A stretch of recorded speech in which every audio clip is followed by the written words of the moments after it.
This is Fred Beck from Fred Talks Fighting. I'm in a Rathbone Boxing Gym today, joined by Kingpyn.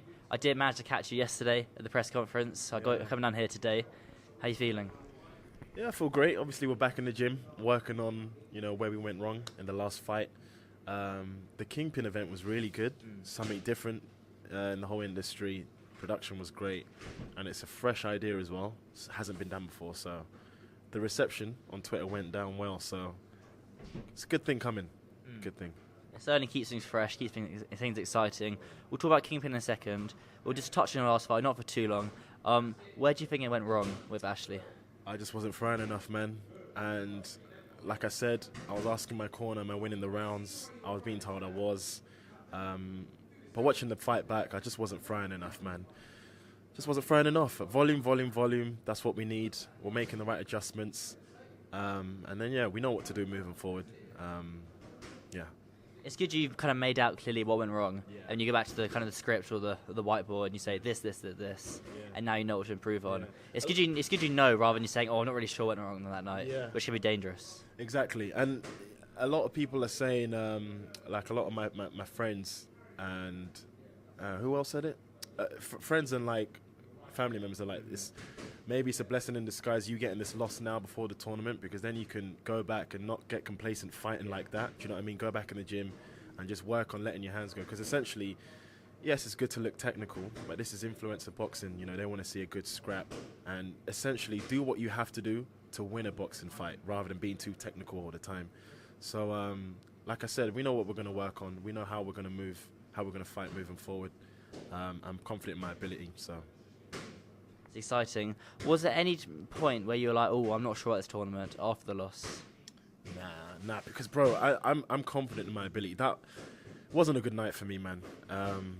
Fair play to Ashley. He had more volume than me essentially, and that's why he won. But it wasn't my night. I can perform way better in the gym. That's all I'm going to say to that. That's fair enough. I guess it is nice to hear that you know where you went wrong, and then you can improve on it. This Kingpyn tournament, it was quite crazy because no one knew who they're fighting. It wasn't scripted whatsoever. So pulling out all the balls. Your opponent, what do you think of him? Yeah, he's a nice guy. I always get nice guys, bro. He's a very nice guy. He's smiley. Even before the fighters, the suit was nice. Even before all the fighters went out, he was just talking to everyone. It's just nice vibes. It's annoying. I always get the nice guy, so it kind of makes me cringe having to trash talk someone who's so nice and smiley. So I just kill him with kindness, man. I'm like, I'm gonna beat you, bro, or something like that. But now he's a nice guy. I like him, but unfortunately, we're gonna have to fight. This is business. We're gonna have to fight. We're gonna get into the ring, and I'm just gonna have to do damage, man. And then after that, we can be friends, because I do like the guy.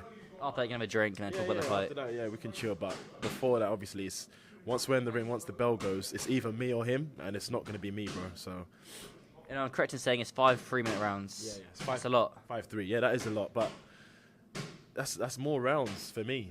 More rounds for me. I think would be good. We train to fight 6-7 rounds anyway. We always do the extra 2, more than we have to do in the fight, just so you're conditioned. So I'll be fine. I think it'll really show who's trained the fitness, who's done the cardio, who's done the extra round of sparring, because 5 rounds is a long time, especially when they're 3 minutes. 15 minutes of just straight work. So fighting. It'll be good, man. I think this is the longest. Yeah, because obviously with Showstart it was 5-2s, Misfits is 4-3. So this will be my longest fights. Yeah, it's a great experience for yourself. I guess you go back to Misfits after it's all said and done, and you're even fitter, even more experienced after. But obviously, Gimmick Broom, that's probably the main talking point. I think it's quite lucky that I think it's Andy Shepherd who stopped Gib from pulling out the ball first. And he's like, no, don't pick it yet. And then Gib pulled out my broom. I was kind of looking at my broom after. He seemed very unwary. Did you notice that? I think you were sitting next to him. He seemed kind of quite uncomfortable after that. Yeah, he was quite uncomfortable. I realised. I didn't think he was expecting to get Gibb straight away. But obviously it's random, bro. It just so happens he got Gibb. I think he probably wanted like a few fights to, get back into the flow of things. But obviously Gibb's just a monster. Gibb's just going to keep coming at him.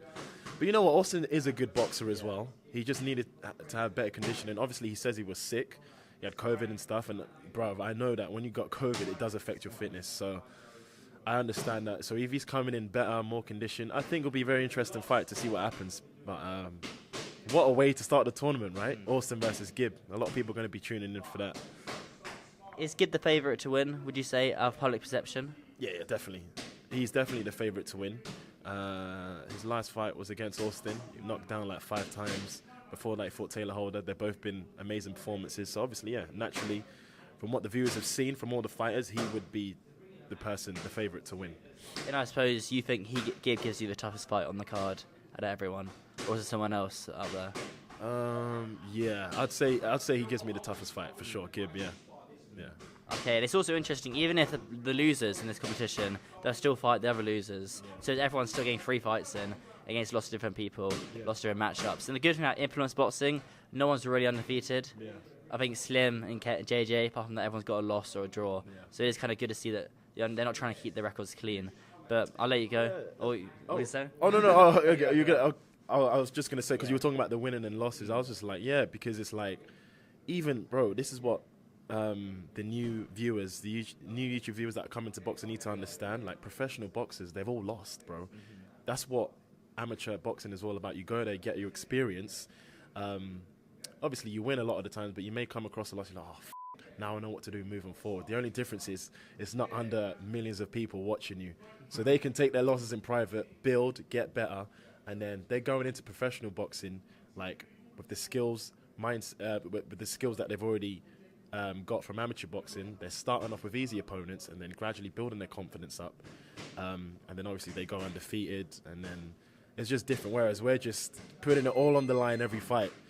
But yeah, man, I think it's not that deep to take a loss, as long as you see where you went wrong, come back from it, and then make adjustments and just come for it, man. Come for it all.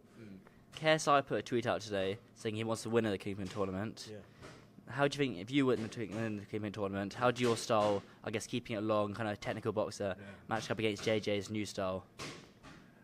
It's interesting, I think. Yeah, it's interesting, but we say new style, but we haven't seen much rounds from him, you know. It's only been like 1 or 2 rounds, like every fight.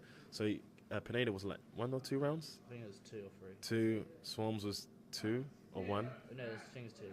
But what I'm trying to say is we haven't seen a lot of rounds to see like... You want the later rounds to really study them, because that's how they... That's when you see like a lot, do you know what I mean? So we don't really know. Obviously he's fighting a pro boxer soon. It's meant to be Joe Fournier, as everyone's been saying. Okay, yeah. So if he is fighting him, I think he will be someone that can take KSI into the later rounds. Then we can really see, like, you know, his skills and stuff. But he's been working hard in the gym. You can tell, man. So I'm excited to see him, like, go the later rounds so we can see how he fights.